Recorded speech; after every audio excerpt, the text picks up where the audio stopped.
right, it's the first Florida swing for Western Kentucky in 3 seasons as the Tops look to climb back atop the Conference USA standings. A win tonight at Florida Atlantic would put them there along with North Texas. Glad to have you with us. I'm Chris Hassel, joined by Jeff Goodman and Doug Gottlieb. We have Kristen Balboni courtside with us as well.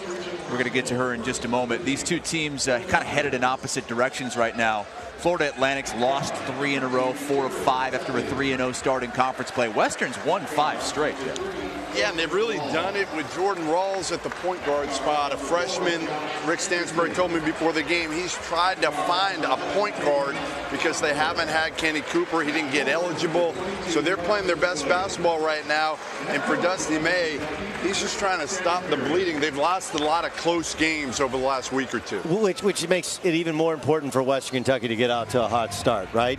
You got 2 games here, and you know FIU I think is a little bit better competition. It's going to be a much faster paced game as they lead the conference in scoring.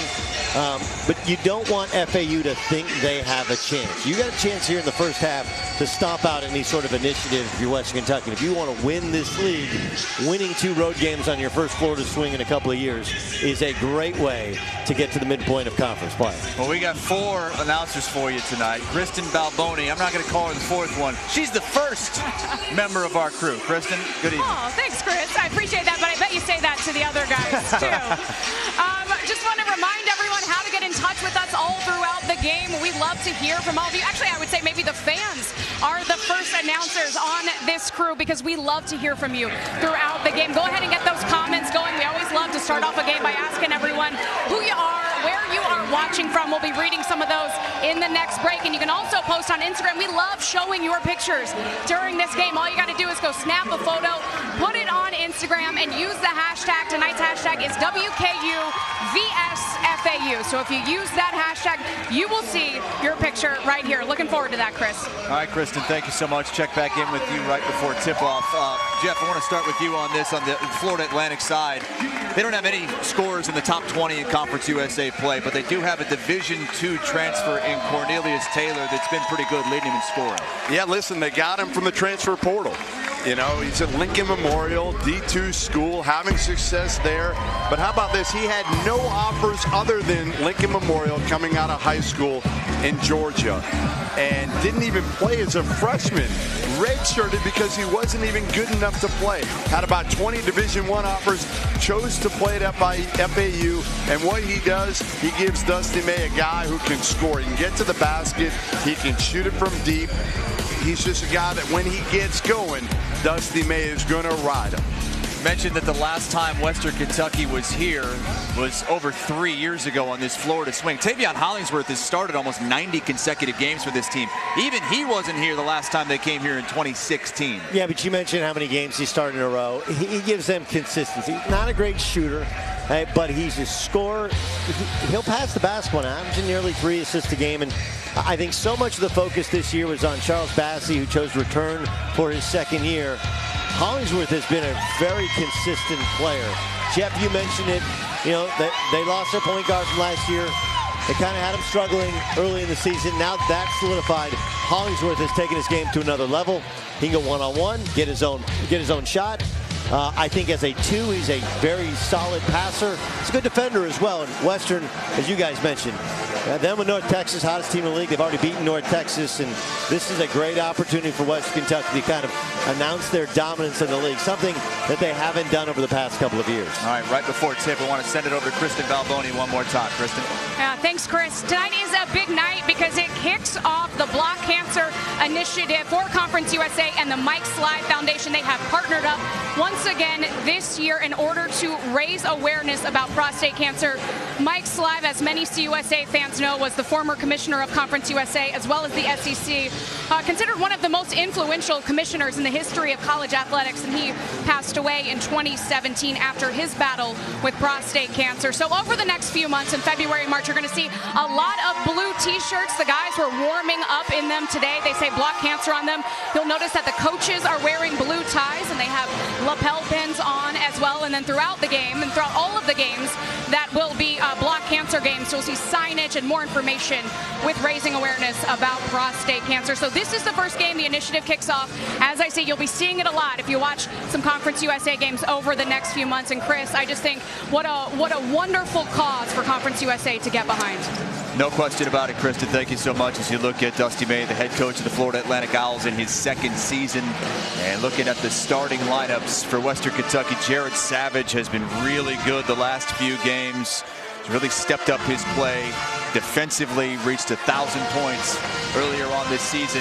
Florida Atlantic is a lot deeper. At least they go a lot deeper. There are games where Western Kentucky really sticks with 6 players. That 6th player has been banged up.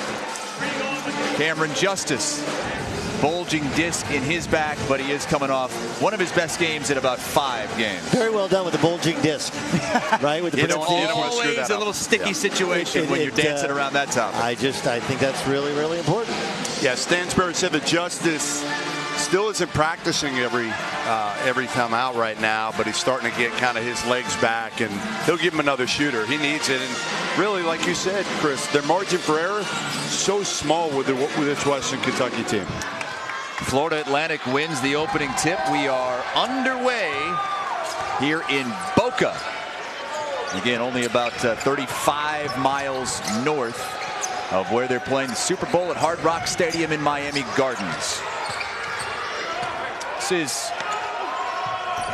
careless Schillinge, missing that, and Josh Anderson runs that down.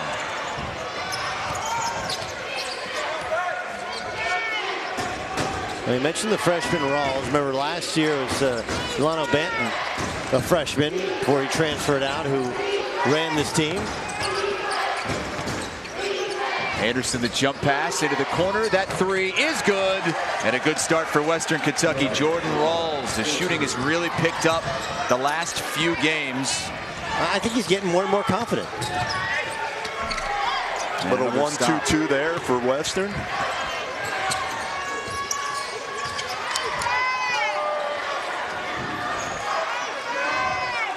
You know, this is one of the things that Western Kentucky really in the Stansbury era hasn't really had a point guard that he can rely on. He's hoping Jordan Rawls can be that guy. Well, he had Lamonte Bearden for the past couple years. He wasn't really a point guard, though.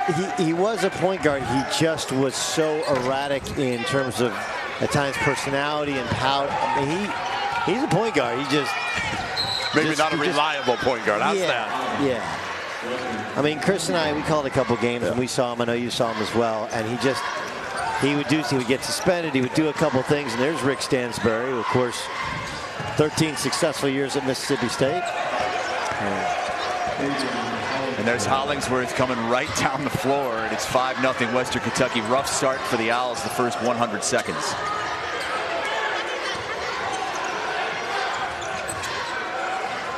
Pull up, and Jalen Ingram. Preseason Conference USA selection, the only one on this Florida Atlantic team. Rawls steps into it. 8-0 Western. Man. We used to do this when I play, which is if you can get a team to take a timeout before the TV timeout, which is 4 minutes, you're off to a great start. If you can do it on the road, even better. It didn't even last 2 minutes. I mean, it is really impressive how ready to play this Western Kentucky team is as the freshman from Chattanooga, Tennessee, steps into his second 3. You know, the weather's hot out there, and Western coming out with a little heat of their own. That is about as cheesy as they come, Hassel. You guys were down to the Super Bowl. Hassel, are we going to let that happen? Well, he's been waiting to do that. I mean, in the cold weather, where Jeff lives, down in South Florida, you got to bust it out. North Texas is idle tonight. Western Kentucky a chance to tie North Texas at 8-1. And Western, the preseason favorite to win this conference, but they lost the Conference USA preseason player of the year in Charles Bassey in early December. Yeah, huge loss. I mean, one of the top bigs in the country. Not a great athlete. Maybe could have been a first-round pick and thought about leaving last year. All right, listen, you've seen the draft this year. It's bad. He might have been able to get in there. That's all I'm saying. I'm not saying he was a lock, but he was in the equation. Certainly would have been a second rounder. Now he's probably going to come back next year because he won't be ready for any NBA workouts or the combine. Yeah, I mean, look, it's a 6 to 9 month recovery, but look, it could end up, and this is this could end up being the best thing for the kid. He's a good player. And a really good kid. He's a good player and a good kid. And, you know, he wasn't going to be a first-round pick. He's a little bit undersized. He's a little bit of a throwback, although he can shoot the basketball. But it'll give him a chance when he rehabs to continue to change and evolve his game. Josh Anderson missed the three. Florida Atlantic looking for its first points of the game. And there's a foul on the interior with 3 minutes gone by. It's 8-0 Hilltoppers. It's a tibia plateau fracture, which is basically your knee I had that. No. I did. I had a tibia plateau fracture a year and a half ago. And what was it like? It hurt like you know what. Did you have surgery? I did not. The doctor told me we're going to try without surgery. Yeah. I did it. I don't even want to tell you how I did. I did it going back on a ball, playing softball, old man softball, slow pitch softball. Were you drinking? No, I went back in the ball. I caught it. I was playing short. But you're playing shortstop? Caught it. The shortstop is reserved for athletes, Jeff. I'm an athlete. Okay. The outfielder comes in. He didn't call me off. I caught it. Collision. Went down. Next thing you know, I'm in the emergency room. Well, the surgery for Bassey took place on December the 10th. It was the same surgeon that worked on the same injury for J.J. Watt. And they say it's a 6 to 9 month recovery time as Josh Anderson shows us again that he's one of the highest flyers in Conference USA. He or Tavion Kinsey, who you taking? Who's the better athlete from Marshall? Ooh, I think Kinsey's the better athlete. Anderson's the better dunker. Wow. Oh, man. Is it really 12-0? It is 12-0. I told you it was hot. Boy. I mean, this is... Wow, this press. It's making him take... Whoa. Well, they're finally on the board. Cornelius Taylor hits the three. Have you ever heard of Lincoln Memorial University before? You had? I didn't know where it was. It's in Tennessee. And Cornelius told me there's like one stoplight, a subway, and a gas station. Wait, how had you heard of it? They're power. They're a D2 power. They really are. I just know they're. You're looking at me like I'm crazy. They are a D2 power. They've got a guy, I think, that's either been in the NBA now on a two-way or has been in the NBA. I mean, part of the D2 thing is so many D2 schools have gone D1. It's really changed the dynamic. Of course, this year, the national championship, I know the D3, and I think the D2 are both, at least the D3 is in Atlanta. Is that right? Yeah. On like the day before, I think they all are. Well, back-to-back buckets for Florida Atlantic. That one from Alexander Zeshevich. After a 12-0 start from Western Kentucky. Zeshevich came in here from San Jac Junior College in Texas. Originally from Serbia. Rolls the take and the teardrop. Man, he is killing. He's been good. He is absolutely killing.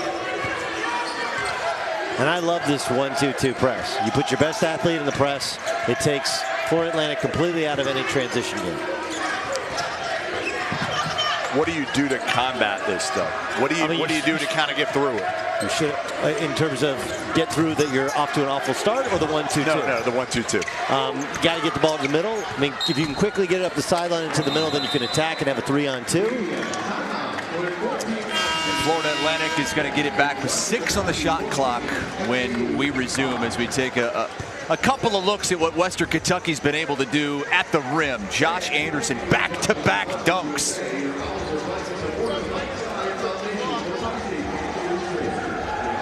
A little flex and a great start for the Hilltoppers, up 14-5 with 14:19 to play here in the first half. Over to Kristen Balboni. Chris, I'm just checking in on all of the comments. Matt says, go Tops from Lexington, Kentucky. Shannon said she wanted to be here, but she's feeling under the weather. Shannon, hope you get to feeling better. We appreciate you watching with us on Facebook. She's rooting for the Owls.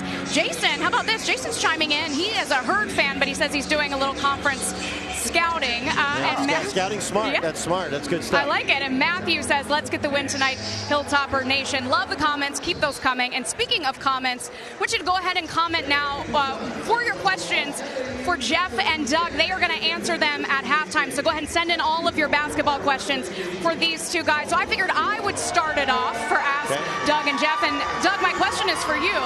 Chris was telling me that you told him yesterday about your history with FAU, and I was wondering if you could remind us all about that. Do I have to? Well, it's part of, I do? I'm asking a question for Doug and Jeff. Here's the story. It was the winter of 1998. We were ranked 6th in the country, 5th in the country, something along the lines. We were undefeated. We had just beaten TCU with Lee Nalon. And we won a tournament in Hawaii, came back, and we had UCLA on the weekend. We played Florida Atlantic, who had won 5 games, I think, the year before. And we only had 4 eligible guards. And their tallest guy was 6'4". And it was tied at the half, and they ended up beating us. We had a 81-game home, non-conference home winning streak. And they beat us. Is this a Hawaii hangover, or what? No. Cornelius Taylor with the 3. Florida Atlantic's on an 8-2 run after falling behind 12-0. Doug, you can continue with this story. I read the recap of that game. I found it online. Yeah, I can tell you exactly what happened. Did Gottlieb make a shot? Well, that's what I want to know. Gottlieb actually set a school record, 18 assists in that game. And a loss. I also had 5 turnovers, and I had 8 points. I got bad technical foul. Oh, shocking. It was midway for yapping, I'm sure. Well, no, I deserved the technical foul. It was a missed foul call that led to a layup, and I said that was an effing foul, and I deserved it. And then I got benched, and all of a sudden we got down, and we actually, the game was tied with about a minute to go. They ran the shot clock down, and we got a kick ball from our big guy. And then kick ball used to reset all the way, right? So they miss a shot with like 7 seconds to go. Our 2-guard, Joe Atkins, man, they're hitting shots, and I'm interrupting. Go ahead, Chris. No, man, they just bombing it now. Florida Atlantic 3 for 3 from outside, and they're right in this basketball game now, only down 6. Yeah, Jalen Sabri stepping into one, the sophomore. So the craziest thing was they had a guy who fell down on the court at about the elbow. And so instead of advancing the ball to me, our 2-guard, Joe Atkins, very good player, dribbled the ball off the guy who's laying on the floor's foot. It rolled under the basket. They had another guy who was laying underneath the basket. We had like a 4-on-2. Rolled off, picks it up, lays it in. They're up 2. They win the game. The guy did a cartwheel on our court. And that might be Florida Atlantic's best win of all time. I mean, the article that I was reading said that it might have been the most embarrassing loss in Oklahoma State history. Yes, I mean, look, Coach Sutton could have played zone. Instead, we played man, and they just ran flex. At the end of a shot clock, whoever the center was guarding would go 1-4 flat. And they had 2 big guys that had like 24 and 18, and no one else had above 6. So that's the story about how Doug Gottlieb and Oklahoma State got stunned by FAU. My wife, we have lots of friends that live down here, and she's come down here several times. Every time she's in around Boca Raton, she rolls by FAU's campus and takes a picture and tweets it out and says, "Never forget Gottlieb." Well, you certainly have not forgotten. You never like anybody who's played sports never forgets their most humiliating defeat. This is Jeremiah Gambrell. He's seen some sparing action. I mentioned that this team really is only 6 deep, but Jeremiah Gambrell and a couple of others, like Isaiah Cozart, who's in, give him about 4 or 5 spot minutes every now and then. Yeah, but this is a great, you had 2 games in 3 days. A great chance to earn more minutes. Anderson fouled, a late whistle, but it looked like he was hit pretty hard, and he'll get to the free throw line. Had a couple of really athletic dunks early in this game. 11:46 to play. And Florida Atlantic has done a nice job of just hanging around. It looked like this was going to get away from them early. Listen, they took that punch, and they've actually stayed in it. Made enough shots, been able to handle the press the last few possessions. And again, this is a Western Kentucky team that if you can get into the second half and play with them, maybe you can wear them down because they don't have a lot of guys. Well, we have a woman, Kristen Balboni, standing by on the baseline. I gotta say, I feel like Doug just skated by the fact that when his wife is down here, she comes by and trolls him every single time. That was absolutely incredible. I love that. But I want to ask you guys a question. It's our first thumbs up, thumbs down of the game. We want everyone who's watching at home to weigh in with their opinion as well. You know, just give us a thumbs up or thumbs down in the comments. Is Western Kentucky the best team in Conference USA?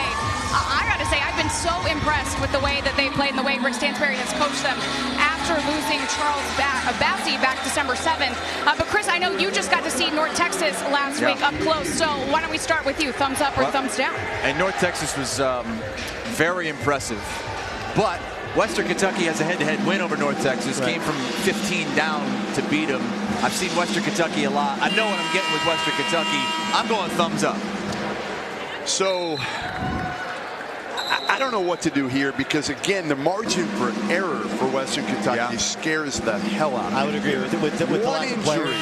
One injury and they're done. Now, again, if Jordan Rawls plays the way Jordan Rawls has played in the first 7-14, I like him, but I'm going thumbs down just because, again, I really worry about the fact that they have no margin for error whatsoever. It's a great point. I do think that losing Bassey has made them a little bit more cohesive. I mean, it's a player's dream to not have a bench, right? It's just not a coach's. No, but a player's dream to where you're like, man, I can play through mistakes. My problem with North Texas is, you know, they play at such a measured pace. Yes. And this league can get a little erratic. I don't know. I like UNT a lot. Javion Hamlet's a good little point guard. I'm going to go thumbs up. I'm going to take Western Kentucky, knowing full well that you are right with your analysis. That it's tough. It's honestly, it's splitting the hairs right now. So if you're going thumbs down, are you going then North Texas is the best team? Yeah. I'm putting my money in North Texas because I'm just not sure. Really good coach. There's Hollingsworth with another bucket. Well, we should get another Western Kentucky-North Texas matchup in bonus play. They don't have a scheduled matchup, but those two teams are going to be in the top 5. I love what Conference USA does. You like that? I do. I think this is going to be the last year for it. I really don't think it's going to last next year. Yeah, I've talked to a lot of the head coaches. The coaches want to know. They mostly don't like it, and the logistics of the whole thing for everybody involved. The conference itself, the logistics are a mess, and then not knowing who you're going to play and all that stuff is really hard. I'm just selfishly as a basketball fan, the idea of like, hey, let's create matchups against the best teams against the best teams, because we've seen this. We've seen this as Michael Forrest just steps into a three. In the A-10 for years, they've done that where they stagger before the season. They want the good teams to match up against there twice. But, you know, you have a team that has a couple injuries or underachieves, and now it hurts the top team's now net rating. Right. Well, I think the biggest thing, Chris, is shouldn't the 1-2 matchup come at the very end? Last year it didn't, right? It should come at the very end. And again, the whole thing was done not necessarily to get a second team in, because that's probably not going to happen unless, again, a Western Kentucky runs through the non-conference, and then somebody else wins the league tournament. Well, I think but ultimately it's to get the seeding, right? To get a better seed. To get a better seed and try to get a second team. When they implemented that, as Florida Atlantic now has a chance to tie this game. It was back when ODU was really good, right? And Middle Tennessee had won a couple of tournament games. So the idea was you want ODU and Middle Tennessee to play each other twice a year every year, so that it helps their net rating. Or West Kentucky back then, remember they had a couple good non-conference wins a couple of years ago. That's the idea. I think what Chris is saying, and coming from Mark, Chris, is it's kind of a moot point this year because there's not an at-large team in this field. Well, let's go to another conference. George Mason visiting St. Bonaventure, 4 p.m. Saturday. That game is on Stadium in A-10 play. The only 24/7 network available on both television and digital devices without a cable subscription. Stadium, welcome to the game. And thank you for joining us on Facebook tonight. This is a Facebook exclusive game. The Florida Atlantic down 12-0 is now within 2. And boy, We mentioned their depth. They've already played 11 players, and they're on an 18-8 run.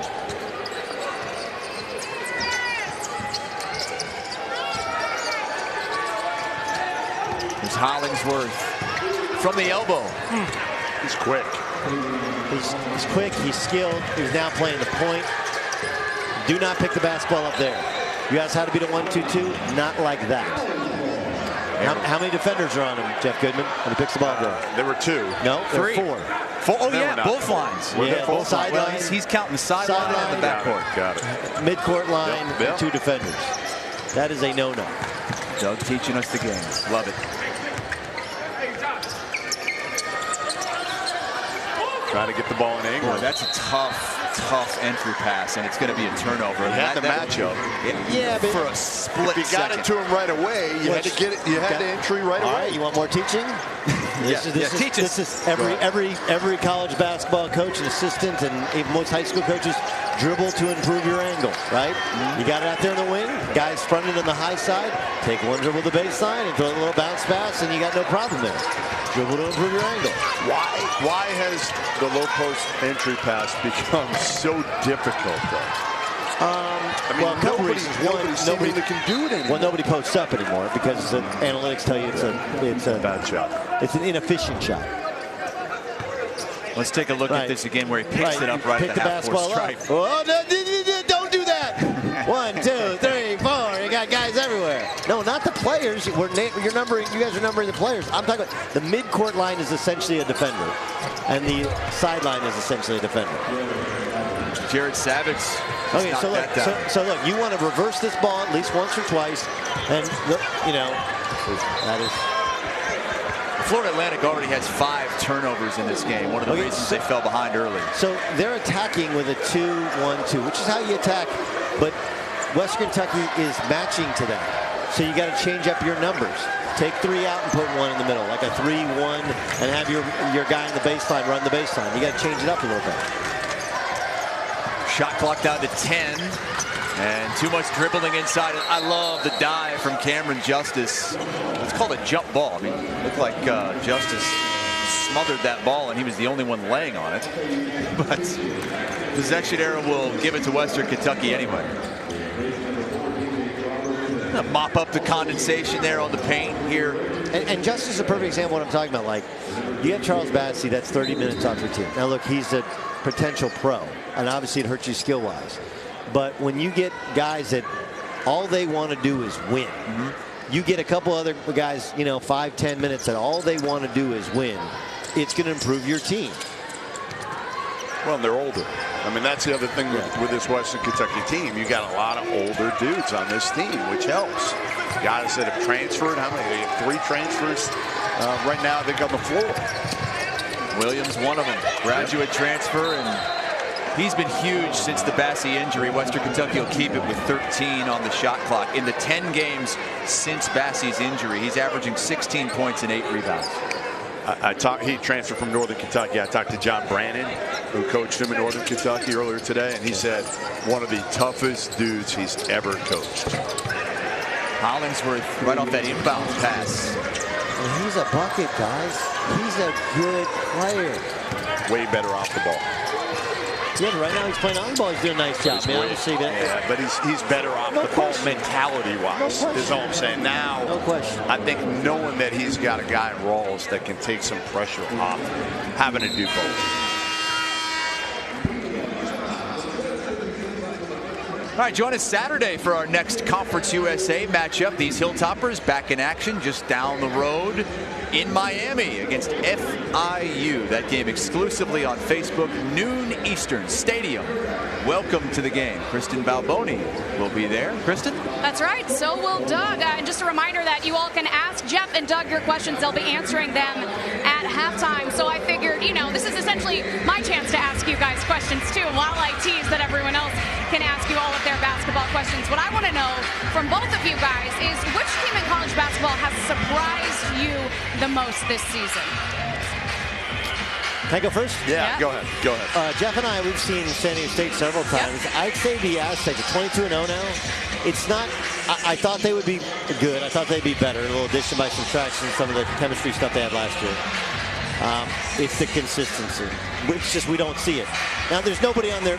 Well, they haven't played anybody like, oh, they should have lost that game. But every team has had a stinker. They had a stinker against San Jose State. Yeah, they almost lost that one. Almost lost that one. Yep. But with that as the exception, they were throttling teams. So I'll go with San Diego State. Yeah, no, listen, hard to argue with that one. I'm going to go Baylor.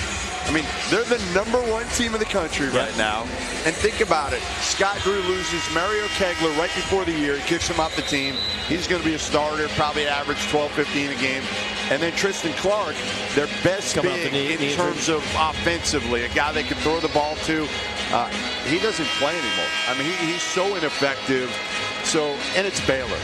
Let's put it in perspective. They just went into Hilton Coliseum and blew out the Cyclones last night. They won at Kansas. Man. Like, they're it was a no-doubter at Kansas. Right. I mean, how many teams do that? Nobody does that. They're clearly the best team resume-wise in the country. It isn't even close. Well, Gillespie and Vital, they've been great. They rebound the basketball, and they like rebounding. They like to, like Mark Vital, that's what he wants. He just wants to do the little stuff. And then, you know, you have other guys that can, Davion Mitchell can really guard. And then Butler and Teague can get buckets. Cornelius Taylor getting buckets. They call him Scuda. Scuda? You know Scuda. S-C-U-T-A. What is that from? What is Maybe he rides on a Scuda. What is the derivative of? He just scoots out there on the court. And was going to come up with that rebound, but it went over the top. Florida Atlantic will get it back. Down 6, 7:19 to play here in the first half from Boca Raton.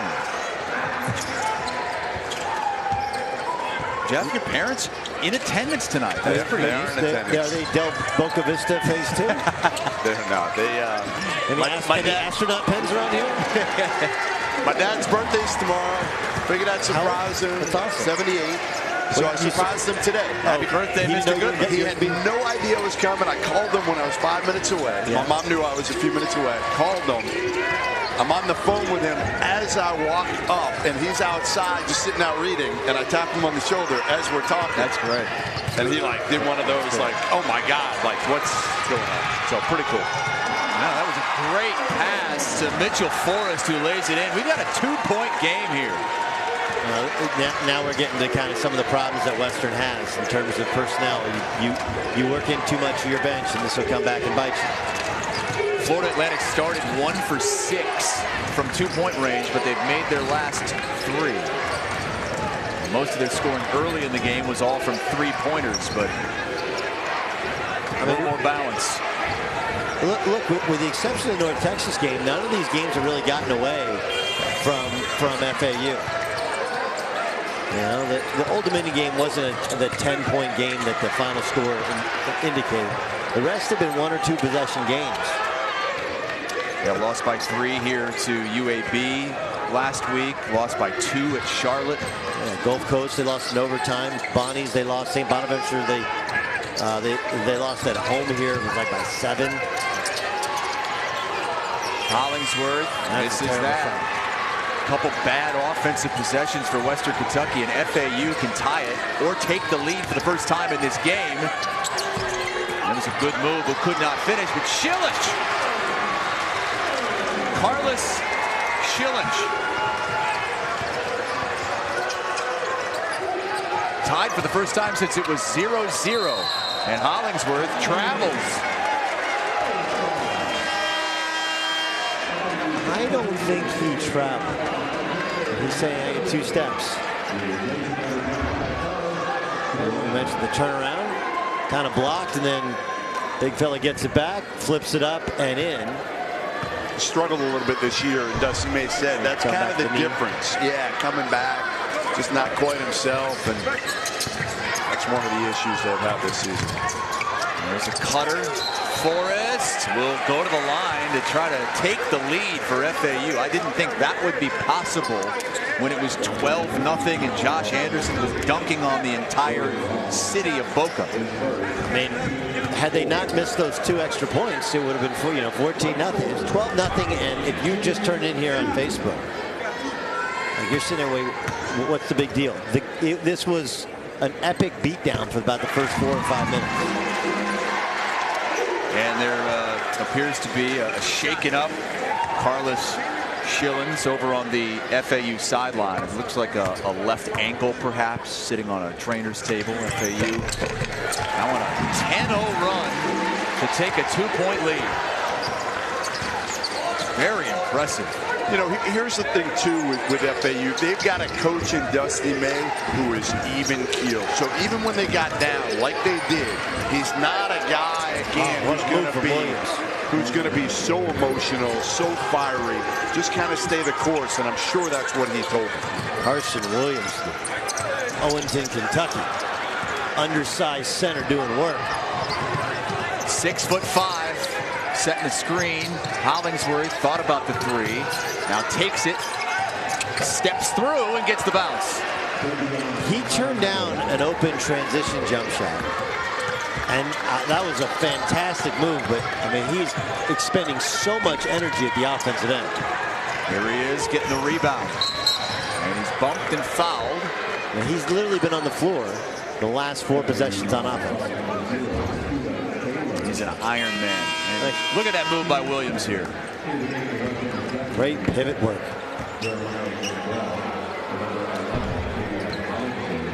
One of the 3 Kentucky Mr. Basketballs on this roster. Tavion Hollingsworth and Cameron Justice, the other 2, and they just signed a kid who might win Mr. Basketball in Kentucky this season in Davion McKnight, who's a point guard, and Stansbury, who has really struggled, as we talked about, not having a point guard for a while that he can rely on. Could have 3 next year. Rawls, McKnight, and Kenny Cooper, who's ineligible this year because he didn't get a waiver, transferred from Lipscomb. And in order to get a waiver, for the most part, your previous school has to sign off on it. Yes. Why does that have to happen? Western Kentucky fans just for the most part. Why does that coach? Why does that team? Because the coach left. Coach left. But that doesn't matter. A coaching change is not one of the. That's not right. It's not one of the issues in which you can get an automatic waiver. In fact, nobody gets a waiver for a coaching change. Usually, again, the kid, if he signs, he's let out of it and he can play elsewhere. But Cooper would have made a huge difference. Lipscomb, a true point guard, a veteran. Rawls has been great in this game, especially early, but he's still a freshman. Machao Niang with a good stop defensively, and that one's loose on the floor, and a tie ball will keep it with FAU. I mean, Michael Forrest, he turned the corner, he had a layup. He was thinking pass first. Yeah, look, Jeff knows this, and then Chris, I think you know, I'm kind of an anti-waiver guy. I don't have it. Even when a coach leaves? Yeah. I feel like if your coach leaves, you should be able to leave. You can leave. You just have to sit for a year. Okay. Listen, it's going to go the way where everybody's going to be able to transfer, and they're going to be able to play right away once. And then if you transfer twice, you're going to have to sit out. That's going to be the way it ends up in the next couple of years. You watch. I don't know if that's how it'll end up, though. I mean, I think, go ahead. This is the Mr. Kentucky. This is pretty amazing, really. And a couple of them are transfers. Cameron Justice from IUPUI and Carson Williams from Northern Kentucky. Tavion Hollingsworth has been here from the get-go, has started every single game in his career. He's almost all the way through halfway through his junior season anyway. The issue with that is that the grad transfer comes from really good intentions. It's it's good intentions. Like, hey man, you do your work, you graduate on time, you got eligibility left, you want to go to grad school, figure it out, you know? And you know, guys figure out some major in grad school that they don't have at their current school. So you're rewarding a student athlete doing what he is supposed to do, right? The problem with it is you actually end up rewarding 2-time transfers. Guys transfer out semester their first year or after their first year, and the new school. Cam Justice started at Vandy, right? Went to IUPUI, and now he's here. That's kid. Right. Now, So he may be a good student. But IUPUI pays for him to sit for a year. You know, then he plays a year or 2 years, and then he gets to come and play at somewhere else. Like, that doesn't make any sense. Why are you rewarding 2-time transfers?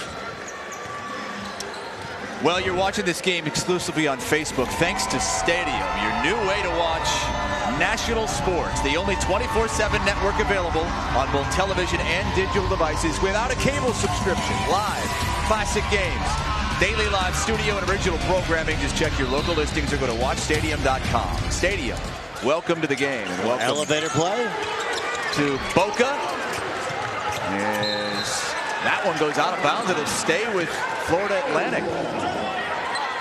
Dusty May has a great set of bobs, baseline out of bounds. Well, they've missed their last 5 field goals, but still only down 2. And that's a wide open jumper off the inbound by Jalen Ingram, and Western finally clears it. And now you got Rawls back in the game, kind of stabilizing things. Rick Stansbury doing a magnificent job here, kind of juggling his lineup, hiding his bench guys. You know, 3-4 starters in the game at once, and then you just try and play one more. Savage gets fouled, and he'll get 3 shots at the free throw line if indeed he was behind the arc. Haven't seen a signal yet, but it looked like he was. And it will be 3 shots. As you see, he was definitely behind the line. Jared Savage reached 1,000 career points earlier this season in the Virgin Islands. Another transfer. Yeah. He transferred. Austin P. But coaching changed at Austin P. And he left. He didn't get a waiver. Sat out. Yep. Listen, I get what you're saying, and I'm with you. I'm with you that, to me, if I had it my way, every kid would sit out. Yeah. Right? Every kid. But they've opened, you're saying they've opened Pandora's You've already box. done it. You've already done it. You're not going back. Okay. They are not going back. Okay, so but if you're not going back, then how are you going back on the grad transfer rule? You're not. The grad transfer rule, if it's the one time, they'll get it. But if it's the second. But how do you say, well, you can grad transfer if you haven't. If you used it once, that's it. If you used it once, if you transfer once, you're getting 1 shot. I like the problem with the being able to play right away is you get, especially early season games, low major, mid major, they're shaking hands and like, hey, what are we doing next year? It's terrible. It's terrible for the sport. Anyway, they're doing it now. What's the honestly? Most of them are not doing it now. They get caught. I mean, look what happened to Seton Hall, where your head coach gets suspended for tampering. That's once, and that is something shocking. Shaheen Holloway and Willard getting suspended for that one. They had the text messages on the school phone. Right. Somebody turned him in now. Yeah, Syracuse did. Exactly. I wasn't going to say it, but yes. Good for Syracuse. They turned him in. Good for Syracuse. Good. And then I'm sure Syracuse has never tampered with anybody. Are you kidding me? No way. Turns into coaches having to continue to recruit players that are already in the program. Yeah. No, absolutely. Well, you do that anyway. But you do it way more now. Yeah. That's an offensive foul. That is a charge based upon how the rule is called, but we are rewarding dudes just falling down, guessing, and throwing their body. It's gotten bad. Oh my gosh, somebody killed me. Well, it's one of the reasons why they've instituted the flopping rule. Penalties. That's not a flop, that's just not a charge. Right. Just a little bit exaggerated, but certainly he was run into. And Ingram will take that 3. He's still off the mark. Yeah, he's 2 for 9 to start this game. Remember, this is a kid who a year ago, 10 games into the season, was averaging about 18 and 8. He was by far their most dominant player. Looked like a first-team all-league guy. Tears his ACL, and he just hasn't been the same. And I talked to him before the game, and he said, listen, that mid-range shot, that's what I kind of lived and died with and really live with a year ago, and now it's just not falling. That's a great steal from Mitchell Forrest, and he takes it all the way.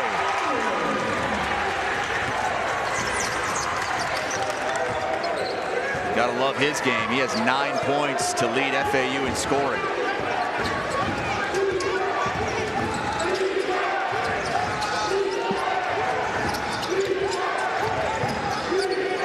Western Kentucky led 12-0. Looked like they were going to run away with it, but Florida Atlantic is right in it. Led for a brief moment, playing some good defense here. Jordan Rawls got it poked away, and that's a shot clock violation. Good D by Forrest on that play on Rawls.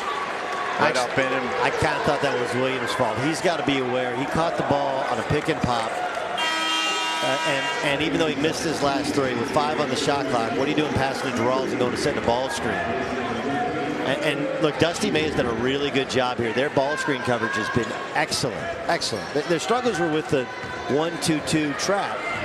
And of course, personnel-wise and lack of depth, Western Kentucky, when you can't score, you can't press. When you don't have the right personnel, you can't press. Shot clock is off. FAU looking for the last shot of the half.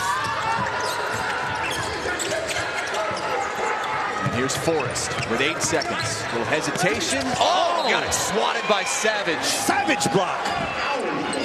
Got that right. 5.5 left. FAU retains it. Get that out of here. Savage 11 blocks in his last 4+ games. A couple of games where he had 4 blocks. Ingram got it poked away, and now 3.6 seconds. It's called Tornado, this little set. Not going to guard the inbounder. Savage got his hand on it. Ingram got it poked away. Williams. Yeah. Hollingsworth. That wouldn't have counted had it gone. Western Kentucky looked great early, led by 12. But Florida Atlantic did a good job protecting the ball the last 10, 12 minutes of the first half and only trailed Rick Stansbury's team by 3 at the break. Kristen Balboni standing by with Coach. Coach, you started out this game on a 12-0 run, but then FAU battled back, even led at one point, and it's been close ever since. What did you see from your guys in the first half? Well, we made some shots early and got some stops early. Got out 12-0 lead, but that's not going to happen same way through 40 minutes. That's why you have to play 40 minutes.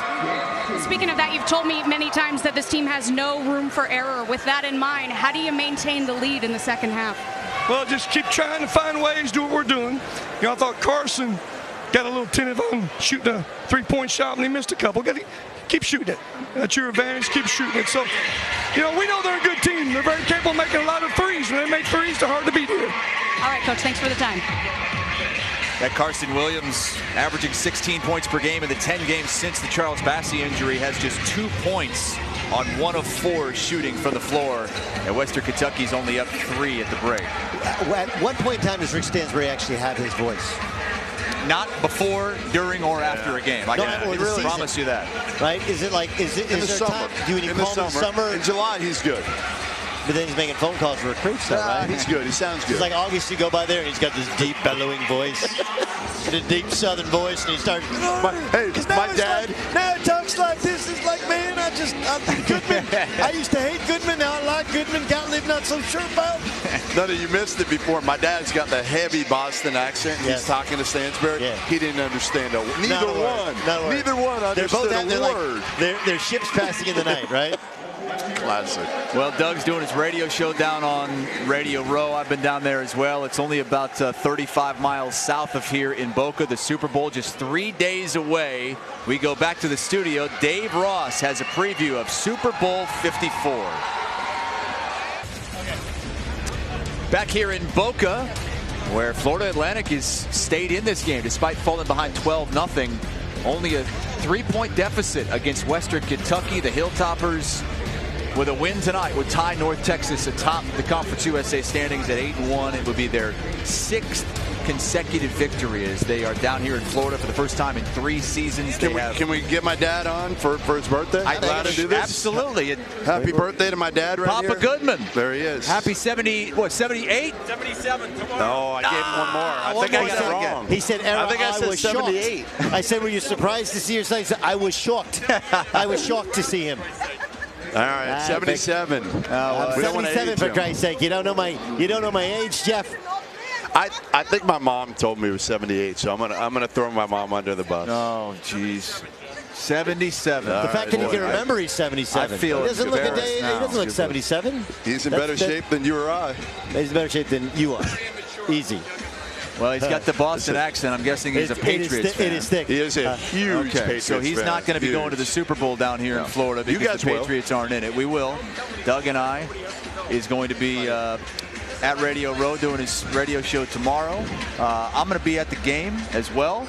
Guys, what do we like in this game? It's one of the few times where it's what is the spread? -1. Kansas City -1. Now 1.5 at some places for Kansas. I like the Chiefs to win and cover. I do too. I mean, listen, I trust Patrick Mahomes. I don't trust Jimmy Garoppolo. I just don't. Now, I know he doesn't have to throw the ball that much, but I trust Patrick Mahomes, whether they're up, whether they're down. I mean, he's shown the ability to come back from, 21, 28 down, whatever it is. So I'm riding Patrick Mahomes here. I think San Francisco wins. I feel like I remember I was in New York. I was in New York, and everybody's talking about Peyton Manning is going to win his second Super Bowl with the Broncos. He had 50 touchdown passes, and I said, guys, there's a reason there's a cliche defense wins championships. And after the first possession, that game was over. You go back, you look at the Patriots when they were essentially 18-0 taking on the Giants, right? Similar pass rush to what we're seeing. Look, I think Pat Mahomes is great. But, dude, you got behind to two very average teams. That can't happen in this game. No, you can't. I mean, they will run it down through you. I think Garoppolo is a little better than you think. Granted, we haven't seen him in a game of this magnitude. And I don't think, look, Kansas City, you got to run the football a little bit. And they don't run it nearly as well as they run it. You know, they lost to the league's leading rusher a year and a half ago and haven't been the same. I think the defense is a little bit better. It's got a chance to be a great game. Obviously, it's a track meet. You're going to take Kansas City. But I think San Francisco wins. I think they're, honestly, what's going to win the game for them is, by my opinion, was the injury to Garoppolo. Because it gave them another year where they could draft high. They got Nick Bosa and Deebo Samuel as their first two picks. And those two are freaks. Yeah. And they have great overall team changers. And I think that defensive line eventually gets home. Don't get me wrong, Kansas City's got a shot. But I think San Francisco wins this game. Jimmy Garoppolo has really said as much that he's not happy, but he would trade tearing his ACL for Nick Bosa, and that's what's gotten them to this point. Had he not torn his ACL against the Chiefs last year, they wouldn't be here. And they also have Dee Ford back, who, of course, was he not offsides, Kansas City would have played in this game, probably won this game last year in the Super Bowl against the Rams. It would have been a rematch of the game of the year last year. I think it'd be a good Super Bowl.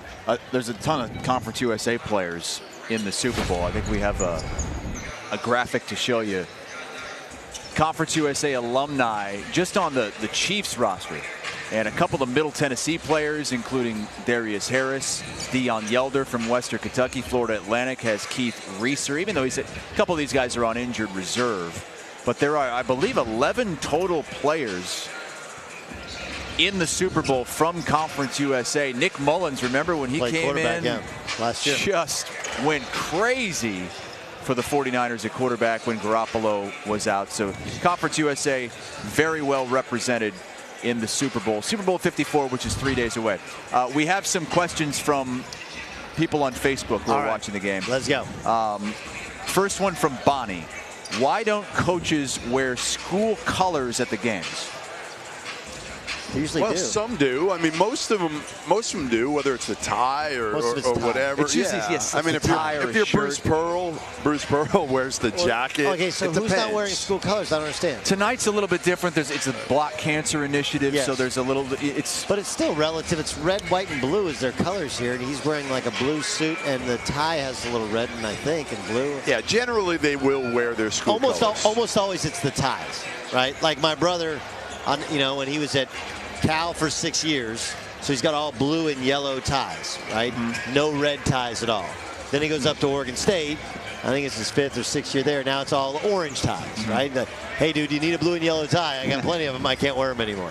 All right, next question from Leah in Kansas City. Anything fun going on in Miami this weekend? I don't know if that's just a wink-wink question, or she wants to know, what are you up to when you're out having fun after you do your work during the day? Gottlieb can't answer this because his wife might be watching. So he doesn't want to look like he's actually having any fun. I mean, you want to know how lame I am?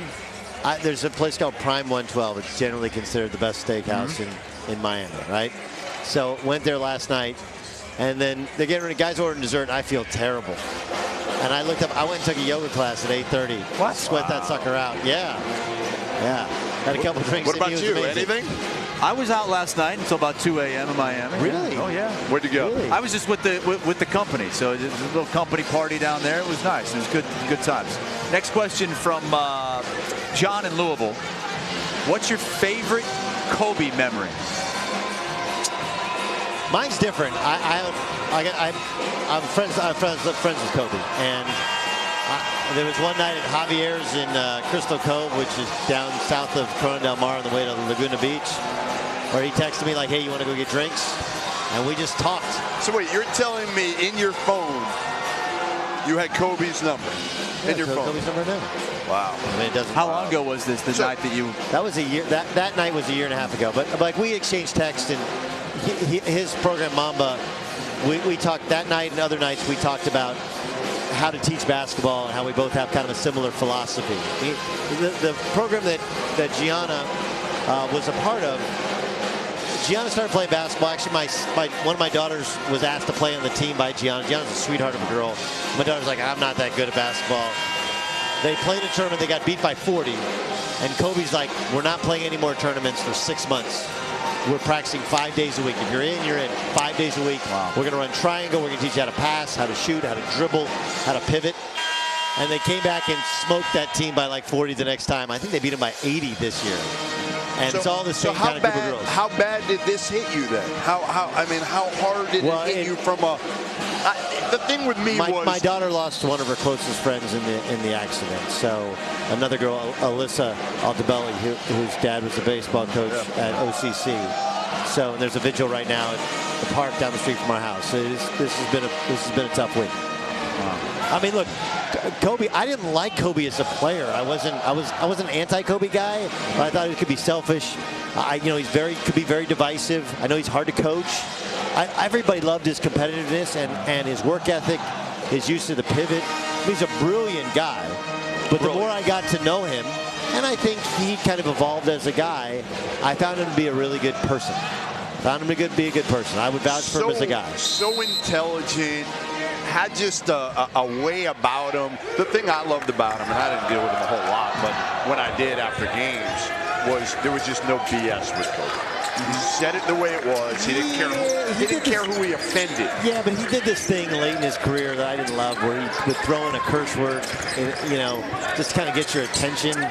I don't know. There was some planting of stories and whatever. Look, the NBA is so filled with drama. And he had some drama to him. But you know what? That guy wasn't scared of anybody or anything playing basketball. And so sad. And his second act as a businessman, he was brilliant. He won an Oscar, for Christ's sake. I'm telling you, he talked to me for like an hour about this Wizarding series, and he just had this vision that it could be the next Harry Potter. One of his 5 favorite movies, I don't know if was Steel Magnolias. I mean, like, this is the kind of stuff we were talking about over drinks one night. I was like, 5 favorite movies, go. Steel Magnolias. Steel Magnolias. Can't say I've seen it. You haven't seen Steel Magnolias? I'm going to have to. It's actually a good movie. I don't know. It's not one of my 5 favorite movies. What is your favorite movie, though? Singular movie of all time? Favorite movie. The movie that you can just watch over and over and over. I mean, Shawshank's up there. Hunt for Red October's up there. I would say A Few Good Men that's probably the best dialogue. You ask Doug for one and you get 4. Well, I mean, there's kind of a lot of choices. All right, Hassel, what do you got? There have been a few movies made. I mean, it's hard to beat The Godfather. It really is. What do you got, Hassel? I'm going Godfather. Yeah. You and LeBron? That was one of his 5. Oh, look at the second and third effort from Carlos Schilling. And a fade away from Hollingsworth. And we're going back and forth here. Western Kentucky, a 4-point lead, 2 minutes into the second half. Are you familiar with brother-in-law ball? Brother-in-law ball? Yeah, that's what Eddie Sutton is kind of a Southern expression. When you're giving up points too easy, and there's another turnover in the 1-2-2. Alley-oop, Anderson! Third huge throwdown of the game from Josh Anderson, and what a pass from Hollingsworth. And there's a charge. No! Blocking foul. Moving before. Rick Stansbury he just pounded the scores table. Something. I don't understand that. I think he just Anderson wrenched his SID too. Anderson, this is really impressive.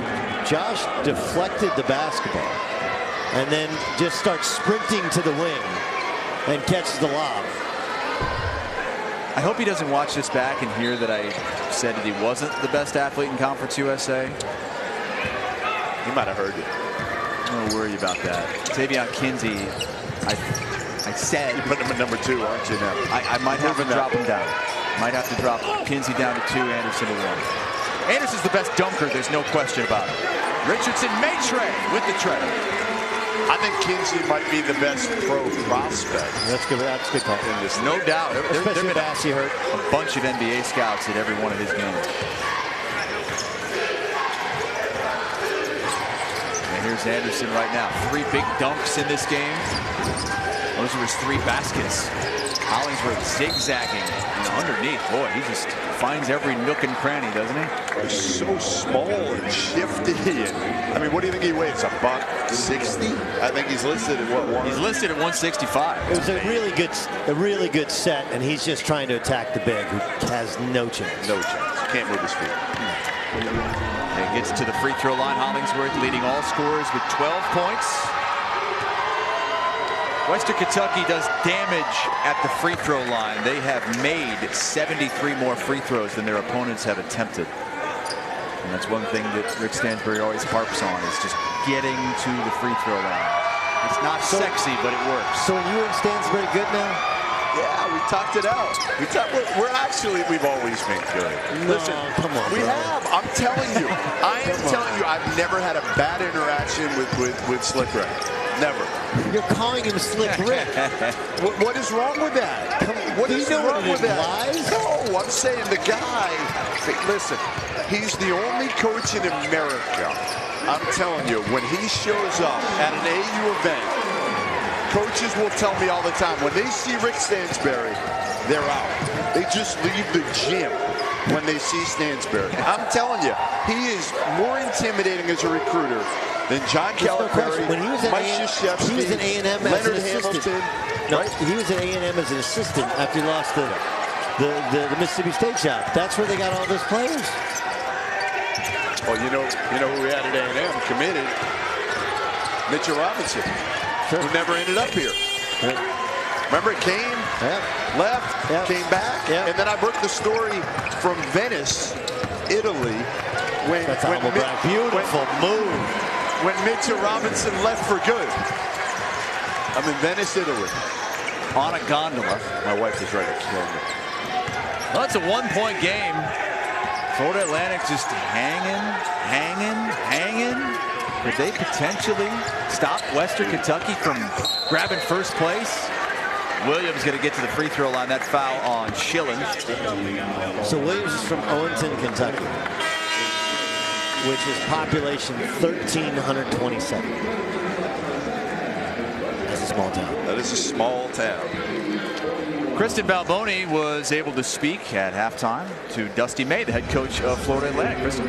Yeah, that's right, Chris. And he said that he emphasized finishing strong in the paint. He said with their size advantage and the fact that Western Kentucky is not a great shot blocking team, they have got to be finishing stronger in the paint. I also want to tell you guys about a former FAU player who is really making waves in the educational field. So his name is Akbar Cook, and he played here in the late 90s. But right now he is currently the principal at Westside High School in Newark, New Jersey. And guys, he has been on Ellen twice. He's had Oprah come to visit him, and it's all because of what he is doing at the school. So he started by getting washers and dryers at the school for his students. He calls his students his babies. It's absolutely adorable. But he found out that a lot of the kids in the area didn't have access to washers and dryers. They didn't have clean clothes. Some of them were dealing with homelessness. So he has a full laundromat installed. And he also has this program called Lights On, which keeps kids off the street from 6 to midnight on Fridays during the school year. Just absolutely incredible. And he actually credits his time at FAU, specifically the retention center, for helping to keep him in school. He got put on academic probation, and he said just, so much love for those people that helped him. He was going through a tough time. He lost 2 of his family members, was on academic probation, and the FAU Retention Center helped him get through it and encouraged him to go into education. Also, I do want to note, and Doug, I would love to know what you think of this. He says he can still dunk. He said, but he's going to pay the price for 2 months afterwards if he doesn't. How big? Big boy. How tall? He's a big boy. I don't have his current stats on me, but big guy. But like how tall? I will try to find out. He looks tall. He's 6'8", he can't dunk in this summer. Right? Very cool That's an incredible story. Goodman, you could probably dunk, can't you? I could. I could when I was in high school. I can't now. I can hit rim. That's about it. I can't though. How tall are you? 6'3", maybe. I'm shrinking though. I'm getting older. Doug knows about that. Doug, how tall are you? 6 feet tall.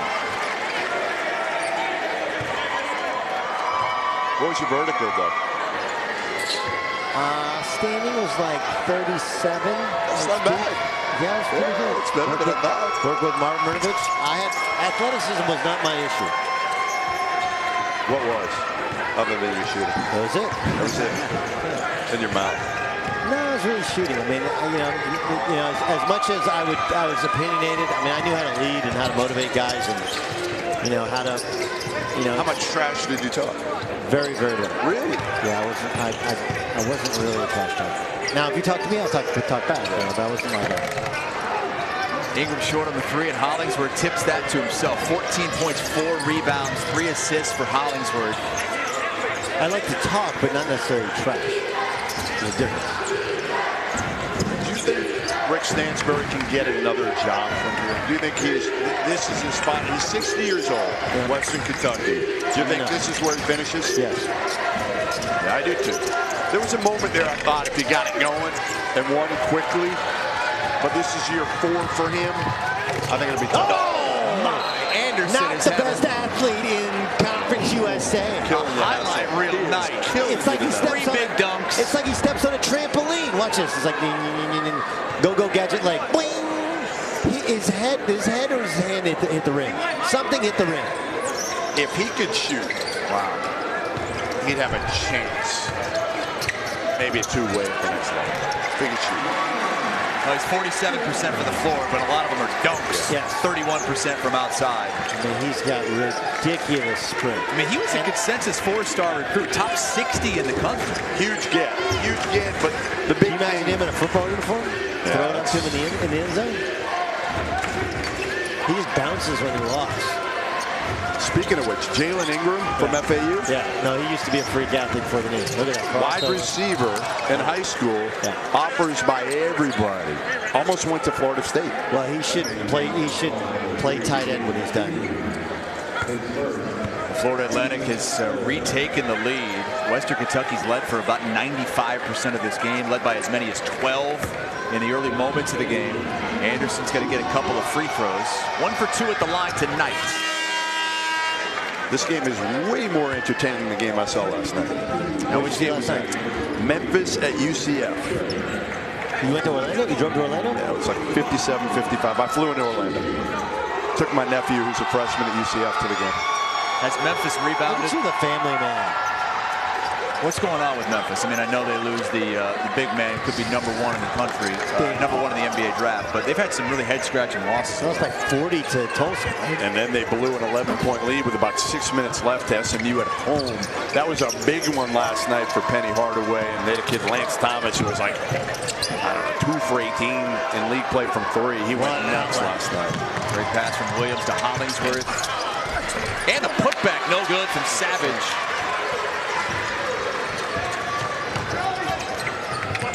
Taylor, wow. It was like a running hook shot.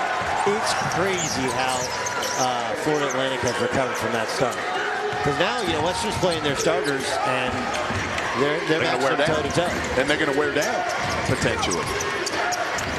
Hollingsworth, patient. I think the wear down is FIU on Saturday. That's a noon game. Quick turn. That's a quick turnaround for a college kid. Oh, big shot in the corner. That's Jalen Sebring. Florida Atlantic leads by 4, and you mentioned that Western could wear down. They're also getting into a little bit of a foul trouble with Josh Anderson. He has 3 fouls now. They cannot afford that.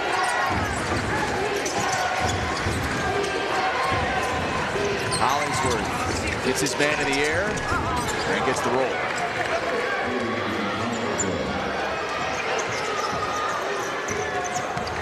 $16 points now for Tavion Hollingsworth, averaging 15 a game this season. That's 7th in the conference, but averaging 21 points per game in his last 6, and that's really coincided with this run. And, part of it coincides. You lose Charles Bassey, more shots, more opportunity. He's really stepped up. Take a look at the corner three from Seabury. Seabury, a guy that Dusty May actually found out about when he was an assistant at Florida for Mike White. Was told about him, took a look at him. Not good enough for that level, but takes him here and he can really make shots. Good size, can really shoot. Now, did you ask Dusty if they have the same pickup games they have at UF? So Mike White still plays every day. Every day. Yes. Still plays every day. Plays against his team or plays? No. Like Mike White was a good player. Assistant. Yeah, he was starting point guard at Ole Miss. Dusty May was with him for 4 years, 3 at Florida and 4 at Louisiana Tech. So Mike White's brother's the AD here. His other brother's the AD I just saw him at UCF. How about that? I just left UCF, saw his brother. It's honestly that like they're sneakily like they're the first family. It's crazy. They're the first family in Division I athletics. I've seen all 4 this year. They're really good people. Yeah, really good people. High character. Yeah. Do it the right way. Yeah. I mean, that was my big worry about, honestly, Mike White of Florida. Yeah. Would he do enough to be able to get players at Florida, right? Like, he's almost too clean. Billy was able to. Billy found. Yeah. He found. And do you want to follow Billy? Now, Billy did not leave him a great team, and he got to a Final Four with guys that Billy Not a thought. Final Four. Huh? Lead 8. Did they get the Final Four? No. Lead 8. That didn't go to the Final. Who did they lose to? Who was it? Who they end up losing to in a great? No, they had a great game to get to the Elite 8. Okay. Then they lost. I can't remember who it was. That went way off the mark. An air ball on a wide open shot from Mitchell Forrest. Florida Atlantic's been good from outside. 8 for 20 tonight. And the Owls have a 3-point lead with 11 minutes to go. That's our fan of the game. And I don't know if there's helium in there or what, but that dude hasn't floated away yet. That's hard. So you should start wearing that in South Beach. You are right. You are right. I am wrong. They got to Elite 8 in 2016. Who did they lose to? We'll find out after we talk to Kristen. Kristen? She's way more important than you. I don't know about that, but it's funny, you guys. We're just talking about Brian White, the AD here at FAU, and his brother Mike White. Well, actually, his dad, Kevin White, is the AD at Duke, and in part because of that, FAU got to do something really cool last week. So they were on the road from Charlotte to Old Dominion last week, and right in the middle of that, they got to go practice at Cameron Indoor. And as you might expect, they were just in awe of Cameron Indoor, taking all the boomerangs, doing all the Instagram stories, and really getting to practice in a place that's a piece of college basketball legend. I thought that was pretty incredible, and it kind of got me thinking, and Jeff, I would love to know your opinion on this first. Is there a place you more closely associate with college basketball than Cameron Indoor? I would say no. I would say Cameron would be 1, and Allen Fieldhouse would be 1. You know, 1A and 1B. However you want to cut it. Oh, come on. Get out of here, will you? Have you even been to Gallagher? Yes, I've been multiple times. I love it. Love it, but it's not Cameron. It's not Allen Fieldhouse. I didn't say it was. Well, you just said, have you ever been to Gallagher? No, you were like, don't go Gallagher. It's a good spot. It's a really good spot. It is. Is any place louder than Kansas? No. Gallagher is louder. Really? Yeah, it's designed to be loud. It's great. It used to be. I've never been in a place louder than Allen Fieldhouse. Gallagher when it's full is louder. It's designed. So it was a lot like, it was like Cameron, only smaller before they redid it. It was 6,300 seats. And it was crazy loud with a low flat roof. So when they redid it, they made 13-6, which is too big for the town. And obviously, the Thunder heard it. They haven't been as successful. They obviously really struggle with attendance. But when it was full, the coach was there and they went to the Final Four, they literally made the design was to be loud. Allen's very, very loud. What would you put at 3? In terms of 1 and 2 are easy. Signifying this is a college basketball place? Just like the best place to see a college basketball game. That's different. Right, that's not what you said. That wasn't her question. Duke and Kansas, would you agree, are 1A and 1B They're in terms of... synonymous with college basketball. What's 3? Is Hinkle up there? I think Hinkle is and isn't. It's complicated because it's Hoosiers, which is a high school thing, right? I think it's an absolute cathedral of the sport. I would say 3 is probably IU, but it's not a good place to watch a game. But Upper Deck is horrible. Now they've made it much better with the redo. Purdue's pretty darn good. Purdue's now. amazing. It really is. Purdue's so amazing. underrated. For people that haven't been to Purdue, it's awesome. Honestly, like if you go to the state of Indiana, Notre Dame's got a great, that's a beautiful place. A great place to watch a game. Rawls was wide open and missed it. Wide open. Let's see, synonymous with college basketball. That's a great question. Like UCLA is synonymous, but the arena is not. Like, Arizona's pretty good. Arizona's pretty good. awesome. Yeah. Great atmosphere. Yeah. The pit is awesome in New Mexico, but I don't think they're synonymous nationally with college basketball the way that I would say the Dean Dome, which is not a great place. It's too big. It's really not. It's not a great crowd sometimes, but it's North Carolina. You know what's really good now? You know what's really good? Northwestern.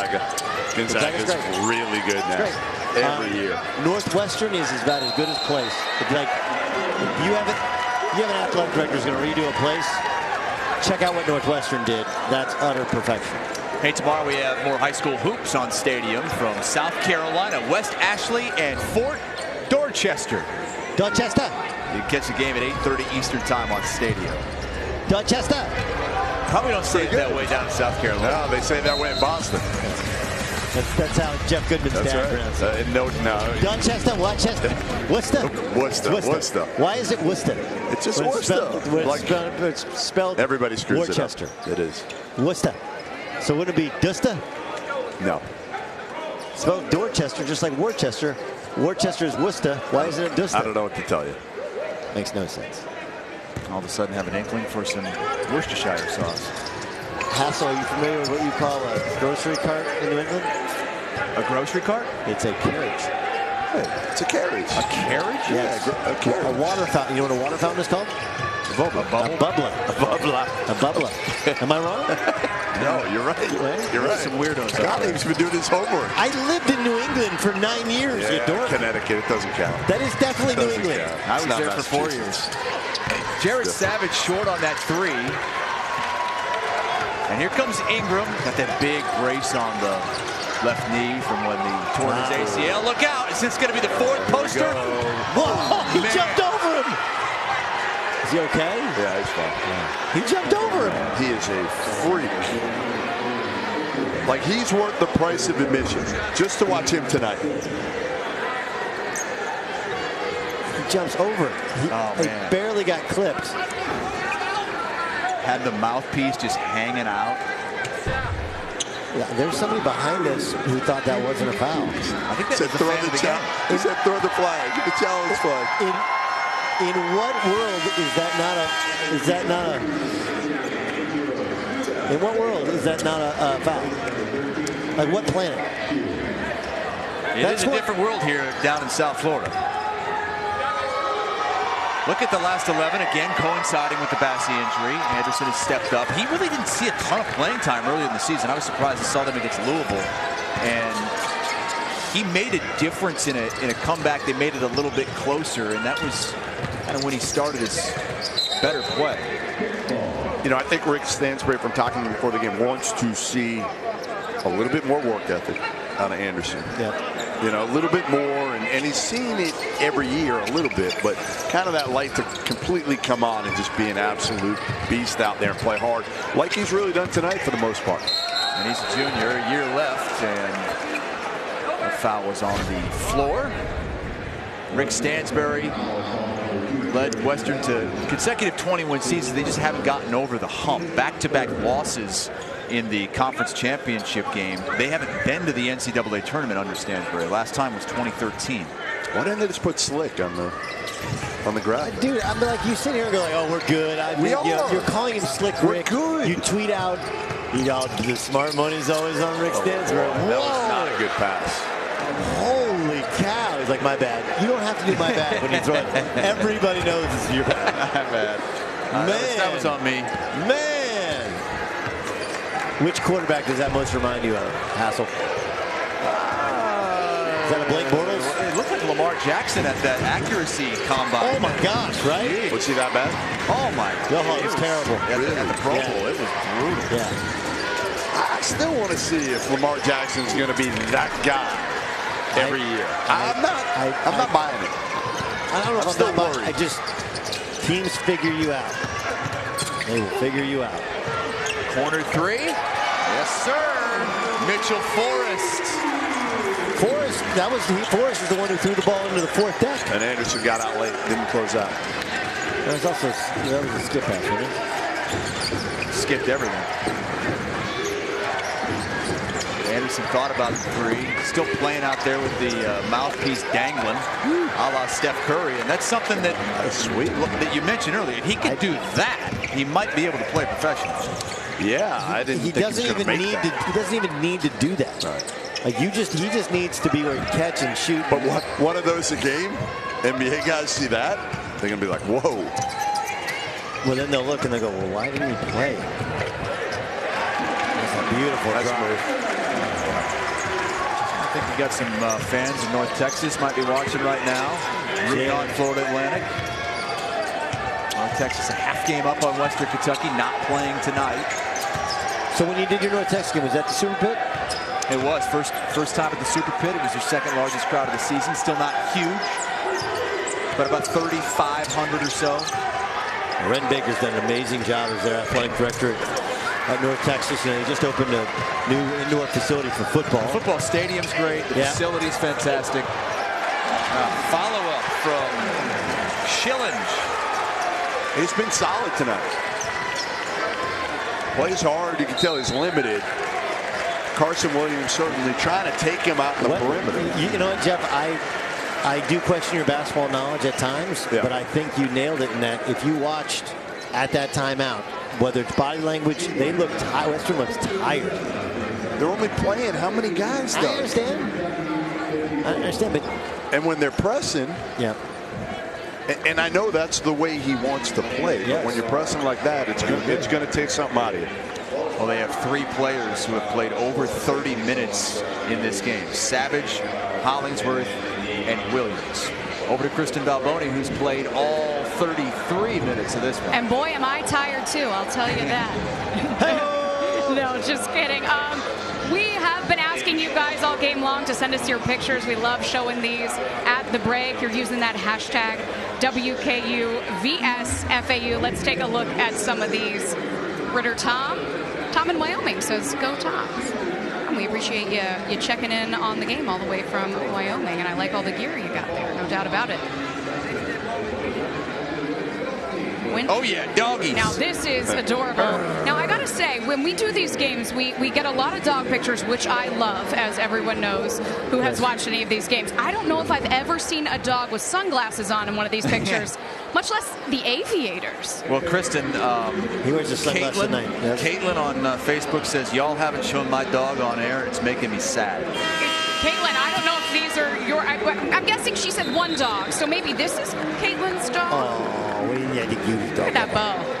Yeah. That's adorable. That looks like the bows they wear in Cheer, the Netflix series. Yes. Ari the Palm. Ari says, go Toms. Absolutely adorable. That dog kind of looks like a raccoon. But in a good, cute way. Raccoons are cute. But yeah, just...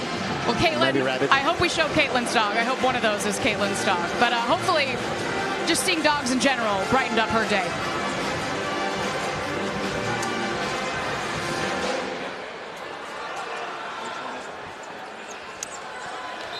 Hey, coming up tonight at 10 Eastern, we got Portland and St. Mary's. Some West Coast Conference action on Stadium. How good is St. Mary's? Oh. Randy's doing it again there. Overshadowed completely by Gonzaga. That league is a beast.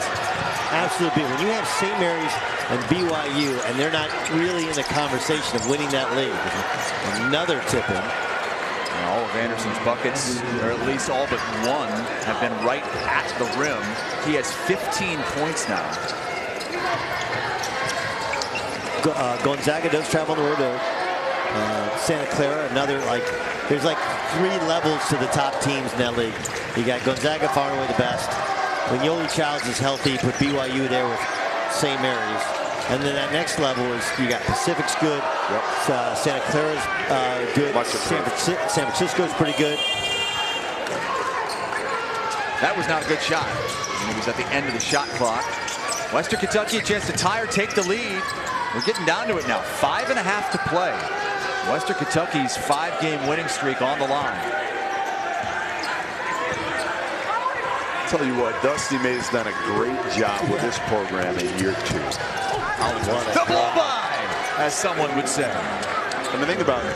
You're in this. You're tied. You got a chance to win this game. 5 minutes left against Western Kentucky. Last year. Oh my God! Where are you throwing the ball, Jalen? It's not a good pass. Florida Atlantic really struggled with turnovers in the early parts of the game. I mean, they had a 4-point lead, timeout called. Western has bad body language, and they turn it. They turn it over 2 times. They've gone through these spurts. Beginning of the game, kind of the beginning of the second half a little bit, and now the last couple possessions. That's a tough shot. A great shot now. Here comes Ingram, crossing over Rawls. No, that's better. That's where you can see the kid has talent. That does not count. Why does that not count? Not the NBA. Yeah, this is not the NBA. I didn't say it was the NBA. That's a continue. That's an and one. And one. And one. Let's take a look again. Watch. Stick the shoulder into him. Boom. There's That's a foul. the foul. Yeah. Miller. Come on. That was little. I'd give it to him. I'd give it to him. And one. Especially after the kid just threw the ball to nobody the time before. We got a tie game, 58-58. Florida Atlantic will have the ball with 4:32 to play in this game. Are you guys surprised that we have a toss-up game at this point? Yes and no. You set it up perfectly. Stating, how many close games Florida Atlantic had to start, even though they dipped. But based upon how the game started, I'm stuck. Not a lot of separation in this league. That's the one thing I would say is the disparity. It's not that much. So I think there's been a lot of close games in this league, both teams. And you're seeing that right now. I mean, again, FAU much improved. Dusty May's done a hell of a job here in year 2. And Stansbury's just trying to piece it together at this point, right? Just trying to piece it together and have a chance. Well, I thought Rick did a good job in the first half of sprinkling in his bench. He hasn't really done that in the second half. And we'll see it work, Was the Vince Lombardi expression, fatigue makes cowards of us all? We'll see what the level of fatigue is for Western here in the last 4:32. 2 timeouts in the last minute of game time, and then they're going to have another timeout in 32 seconds. That should help recharge them. If I'm Rick, I wouldn't mind getting one or two of their starters out here for the next 32 seconds, and you can always foul, stop the clock, just to get them extra rested, because they did look tired in this last stanza. It does not look like he's doing that. No, I mean, you don't really have to. Yeah. You should be able to run all day. Hollingsworth can run all day. You can tell. He looks fresh. Anderson looks fresh. Anderson looks fresh, although he did not know that they were on defense. He did not. No, I didn't say mentally fresh. Physically, he looks fresh. There was just a foul that was called on the ground, and they all ran back and ran to set up their press break. FAU 10-2 at home this season. See what they run out of this timeout. Under 4.5 to go. Tie game at 58.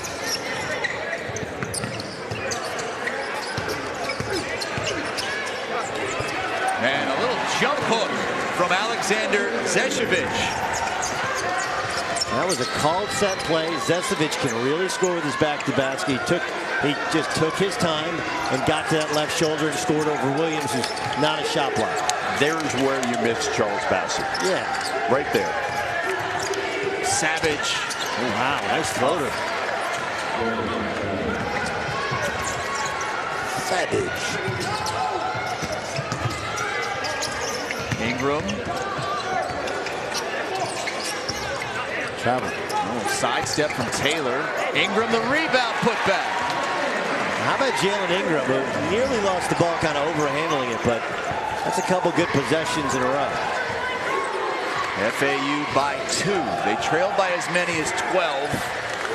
Western has led for most of this game until the last half of this second half. Florida Atlantic's kind of been controlling things, up by anywhere from 1 to 4. No runs for Western Kentucky in this second half. Really no runs at all since the first 12-0 run to start this game. Anderson, acrobatic, but missed it.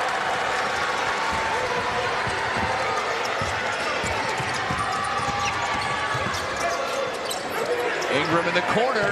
Oh, that's been their spot tonight. How about Jalen Ingram, who has struggled in spots, right? Threw that ball to nobody. Then he drew a foul.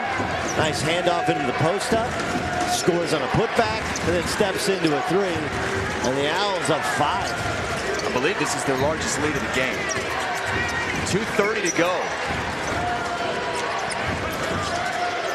Williams back down, double team, spins, no good. What is Western Kentucky doing? Can I change my pick on who's going to win this league? Would you go with North Texas if this score holds? Yeah, not if this score holds, just what are they doing? He wasn't open. It's like they're playing the same now, even though there's 2 minutes to go in the game. Anderson switched hands plus the foul. Can I switch my pick back? The old switcheroo from Doug Gottlieb.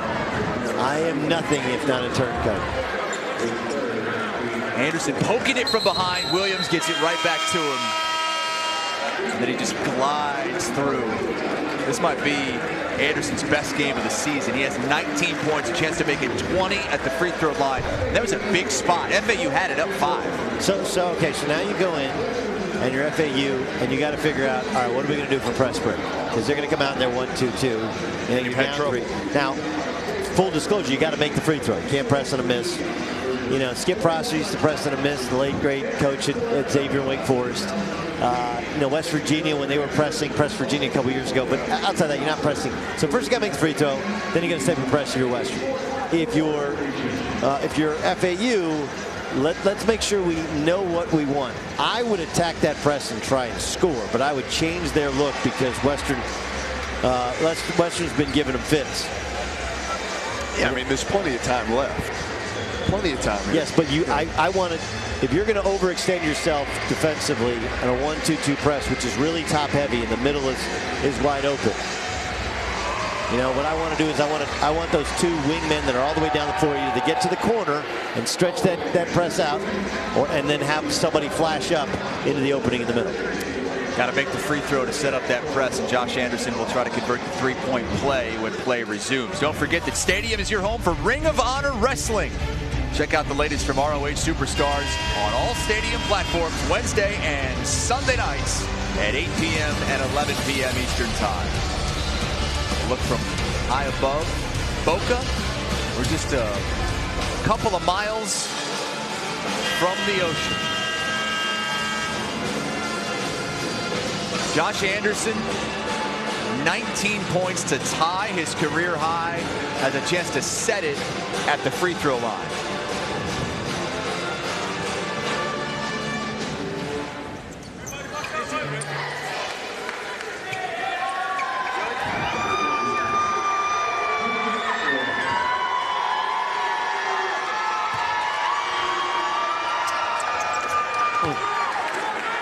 Career high 20 points for Josh Anderson, and it's a 2-point game. A different look now. The 1-3-1 with Anderson in the back. Almost kind of that 1-2-2, but they changed the looks in terms of where they put Anderson.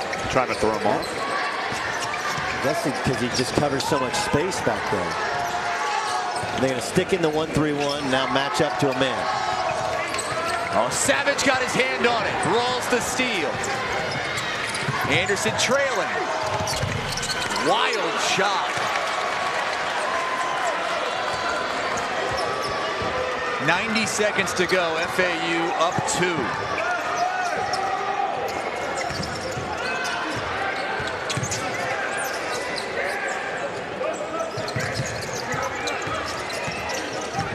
Shot clock at 10. Missed the big on the roll. Maitrey out to Ingram. Way off the mark. Anderson calls a timeout. Wait till you guys. I don't know, Haas, if you can see that play because there's a gentleman. How did he stay in bounds? He pulled the ball back. He dove and then pulled the ball back at just the right moment, so it didn't go out of bounds. That was a tremendous play from Josh Anderson.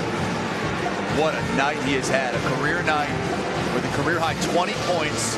And now Western Kentucky has the ball. Check this out. Let's see if we can capture it. It's on the ground, and he just rolls it back just at the right moment. Barely. Yeah. Now, he was a little wild in the last drive. They had an advantage. If he just jump stop, lays the ball in. I would guess, this is just a guess, that, you're going to get your best player, Hollingsworth, going downhill against whoever the 5 is for Florida Atlantic. Rick Stansbury looking things over. 1:05 to go, down by 2 with the basketball. Anderson has 20 points. Hollingsworth has 18 points. Savage with 13. Rawls with 8. Williams with 4. That's it. They've only had 5 players score. They've really had nothing from their bench. In fact, it is exactly nothing. 0 points from the bench. Yeah, I mean, Hollingsworth is the guy that you trust. He's done it before. If you're Rick Stansbury, you got to put the ball in his hands. And you know what the good thing is? Anderson's been a weapon tonight. So if you're FAU, you got to pay attention to Josh Anderson right now. And don't you just send Anderson to the glass on this one? Yeah, of course. Right? Just send him to the glass. Well, let Hollingsworth make a play. All right, so you got 1:05 to go. You're going to have at least 2 possessions if you're Western Kentucky. You know, right now, obviously, you're going to set your defense based upon if you get a bucket. But usually what their sets they like to do, they run a little false motion, and then they're going to get it to Hollingsworth going downhill against the 5-man. And a foul would send Western Kentucky to the free throw line. They're in the bonus. Here's the ball screen. Pop out. At some point, he'll get it back. And there's the ball screen. And throws it in for Williams, who gets fouled. So it'll be 1-and-1 for Carson Williams. And he's a 78% free throw shooter. And as much as you said, ooh, because from this angle, it looked like you could. Carson Williams is so strong and such a good post player. He just kind of holds you. Huh? It's a good pass. Look, I mean, I would prefer bounce pass, whatever, where you can just up and lay it in. But Carson Williams definitely saved that play. He's 0 for 2 at the line tonight. That wasn't close. Oh, got the bounce on the road. Watch how he stands. It's all his weight is on his right foot. It's kind of an interesting stance. Dusty Mays laughing that one went in. Yeah, that's a home roll. Look, he barely puts any weight on his left foot.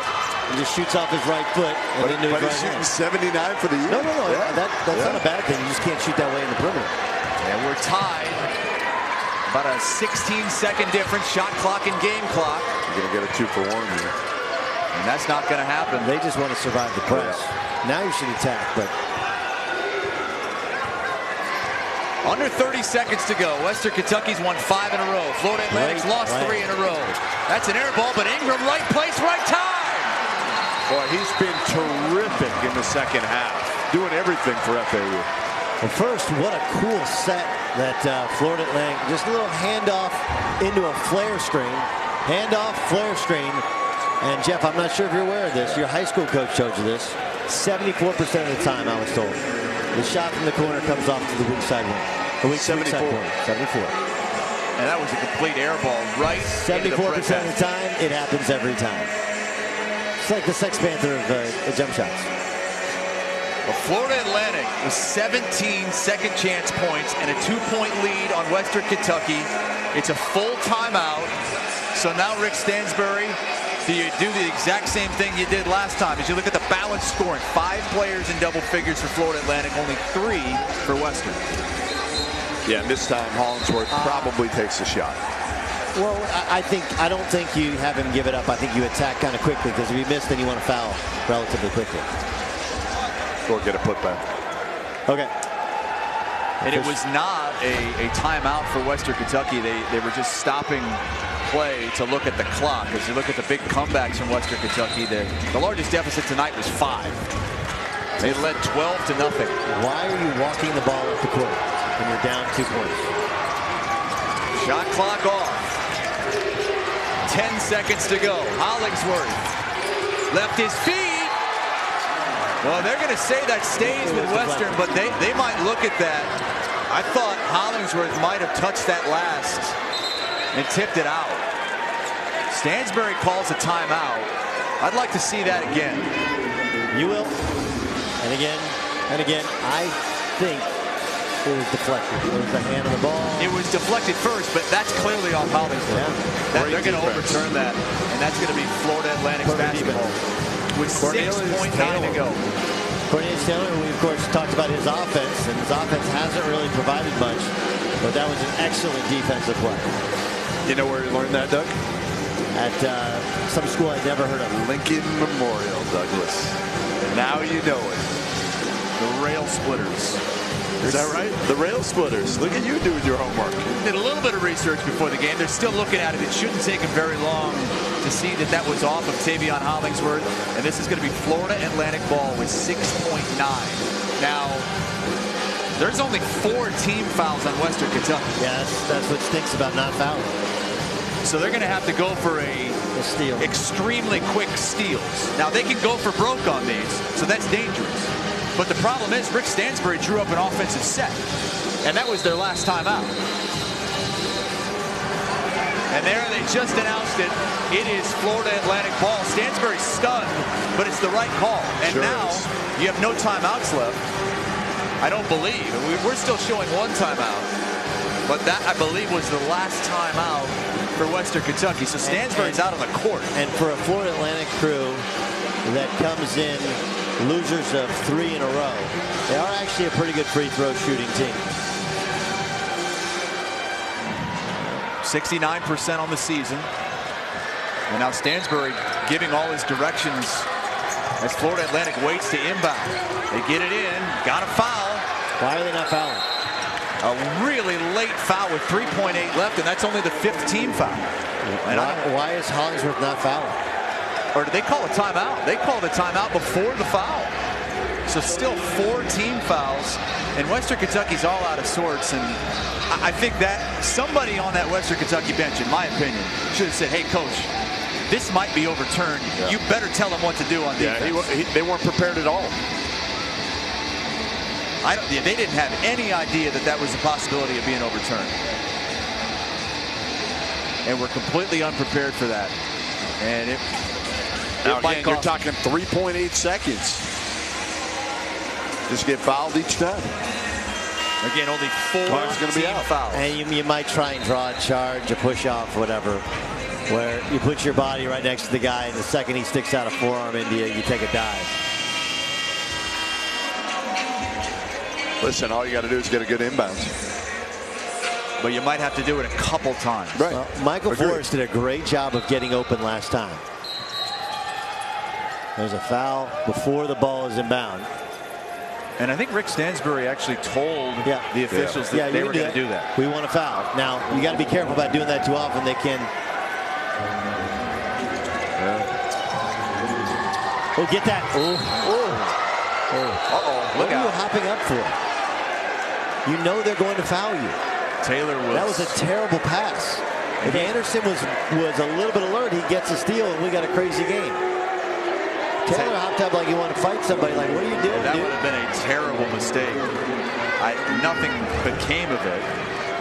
But just a bad pass. Right in between. I mean, yeah, Anderson should be up off your man, halfway in between. They make him throw the ball over your head. And you see Dusty May in the background saying, calm down. And that's just the 6th team foul. So with 3.1 left, Western has to foul again to send Florida Atlantic to the line for a 1-and-1. There's the inbound. There's the foul. 2.2 left. And it's 1-and-1. I mean, that's actually a pretty good job given the circumstance. To still have 2.2 down. You should be able to just cut in front of you and get the ball. 4 fouls on Anderson and Rawls. And you say foul when you get it. Well, you got that first one without even inbound. Yes, they're very fortunate to get that call. No timeouts for Western Kentucky. So if you make 2, it's over.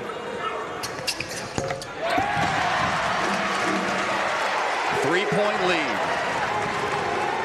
But now you got to have a plan if this misses to get the ball to Hollingsworth and try and get a quick look. What a win for Florida Atlantic. Huge win. I mean, there's the inbound and there's the game. Wow. What a Florida Atlantic with perhaps its biggest win of the season for Dusty May. They were down 12-0 to start this game. And win by 4. So North Texas remains alone in first. Western Kentucky's 5-game winning streak over. Let me give Jeff Goodman credit. He said one of the best things about Dusty May is even keel. Right? Most coaches You get down 12-0 at home. They look like no attention to detail. They didn't look ready to play. Coaches lose their minds, right? They start throwing things, throw their jacket, just go crazy. He didn't. Made a couple adjustments. They started breaking through that 1-2-2. Western Kentucky tired. They did an excellent job on that ball screen defense. Changed his personnel at the end of the game, and they get a big home win. That's a heck of a win. Dusty May had a Florida Atlantic record, 17 wins in his first season. This is already his 13th win of this season as FAU gets to 13-9, 5-4 in conference play. And the player of the game is Michael Forrest. 12 points, 3 rebounds, 4 assists. Did the little things, hit some big threes. Florida Atlantic got a balanced effort. 5 players in double figures. And Kristen Balboni is with winning coach Dusty May. Coach, what a game. You start out the game down 12-0. You battle it back and you keep it close and you come away with a close win. Doug Gottlieb was just praising you for the way that you have such an even keel. How did you keep these guys focused in those last few minutes? They stayed together. More than anything else, we got the ball inside and we defensive rebounded and we got a couple extra possessions on the offensive glass. We used our size and our strength. Really proud of our guys just to stay together. We had some guys come off the bench and make big shots for us as well. Speaking of your guys staying together, you did this all with balanced scoring, 5 guys in double figures. How big of a team effort was this one here tonight? Huge team effort, and even some of the guys that didn't score brought great energy and allowed us to get on some runs. Very proud of our guys, but we got another tough one coming up on Saturday. I know you got that tough one coming up on Saturday, but be honest, how good does this one feel right now? It feels good just to get over the hump and win another one of these close games. We win about every other one, so we'd like to get to the point where we're winning 2 out of 3, 3 out of 4 of these. All right, well, I know you want to go celebrate with your guys. Thanks, Coach. And thank you, Kristen. Yeah, Western Kentucky's been winning these tight games all season. Not tonight. Florida Atlantic back in action Saturday at 4 Eastern right here against Marshall. Well, Western Kentucky has to go down to Miami and play at FIU. This is our play of the game. In a losing effort, Josh Anderson a career-high 20. Yeah, Anderson was terrific. I mean, he wasn't the issue. The issue, as you said, fine on the play on the break. No, wait, the play on the break, and then there's no box out. You're forgetting. Like this is what we do, and it's not. You're not the only one guilty of it. This is what we do as fans. Is we look at and we're like, hey, he had a career high. He played great. No, man, you didn't box out with the game on the line. A corner air ball 3. And like, look, it's hard to plan for an air ball. Okay, but you're taught from a very young age. Corner jump shot, it's coming off weak side. And end of the game, everybody boxes out. That's what Dusty's talking about. They use their size. So not only he misses the layup down here on a drive in which he was kind of rushed it, but also didn't box out. Again, he's not the only reason they lost, but those are the difference in these close games, winning play versus losing play. And have you guys changed your thoughts at all? We did thumbs up, thumbs down. Western Kentucky. Doug changed it. I'm all mean green. I'm all mean green. So Doug likes North Texas to win the conference now. I'm Jeff, sticking with it. You're sticking with North Texas as the best team in the conference. I was wavering as well between Western Kentucky and North Texas. This was a little bit disturbing. And Florida Atlantic beating Western Kentucky tonight, but we're halfway through. Chris, I'm telling you that Saturday, like the quick turnaround things, I know you're sitting at home, you're watching on Facebook, you're watching this, and you're like, the college kids, they don't do anything tomorrow, they're in Florida, they play a game at noon. They're in Miami. Super Bowl week. Yeah, I mean, they're not going to be. If I'm Rick, I'm making sure whatever that curfew is, I'm gonna move it up. As far from Southeast as possible. We're gonna stay here. So, but look, there's still plenty to do in Fort Lauderdale. But that quick turnaround, and FIU plays the fastest pace in this league, and you're playing like 5 or 6 dudes, and they clearly tired here tonight. That's a danger. You don't want to drop both of these games. That's bad. First trip down here to Florida in 3 years for Western Kentucky, and the first half of the trip does not go well. They blow a 12-point lead and lose to Florida Atlantic.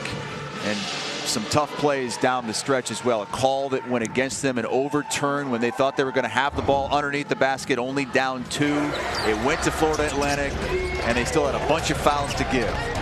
So Florida Atlantic wins it 69-65. They're above 500 in conference play. Western Kentucky falls to 7-2 in Conference USA play. In second place, a game behind North Texas. For my broadcast partners, Doug Gottlieb, Jeff Goodman, and Kristen Balboni, I'm Chris Hassel. Good night from Boca. For more live games, replays of classic games, and digital studio programming, go to watchstadium.com.